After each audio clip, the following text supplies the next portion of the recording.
后来台湾的疫情稳定，也毋过卫福部长陈时中讲，11月初2未来降级，相关的防疫的措施也是爱来执行。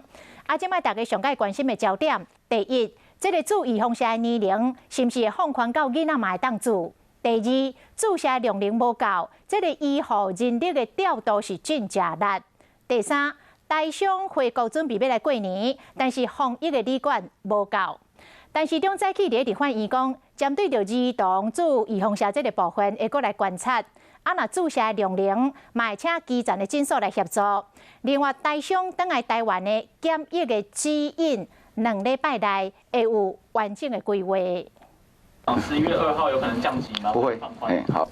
目前未降级，所来会阁面临更较侪挑战。台湾注预防射已经到第12轮 BNT 的疫苗啊，上少年的年岁限到18岁，是讲美国的脚步更较紧，已经开放5岁到11岁的囡仔台湾呢。基本上是对于安全。重于这样的一个保护，或者是相等，所以我们必须要看到国外相关的一个经验，跟他施打的一个情况来做我们的规划。但是我们在疫苗的准备上也会把它准备好来。先看这个安排，不过医护人员注射卡手敢有够？全台湾上大的注射站恢复注射站，一天上少13000剂，未来注射量会愈来愈大。下来我们怎么样来缓解这样的人力吃紧问题？在台北应该有1200多位。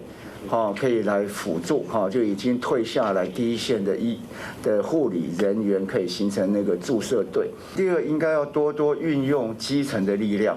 要拼注射率，基层诊所上界要紧。前疾管署长张丰仁嘛讲，伫疫苗陆续到位的时，中央应该放手，和第一线医护人员决定讲有什么款的预防射，就注什么款预防射，由医师去决定。回归英国流行感冒疫苗注射的常态作业。会使避免病院调度的困难，不过呢，目前上界着急就是台商，因担要返来台湾过年，防疫旅馆确实拢无房间，各界拢咧看指挥中心安怎定这个规定。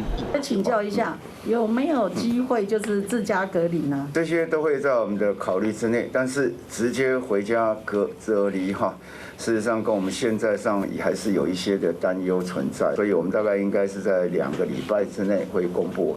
看这个办事，想要返来台湾的台商，恐惊还阁等一下。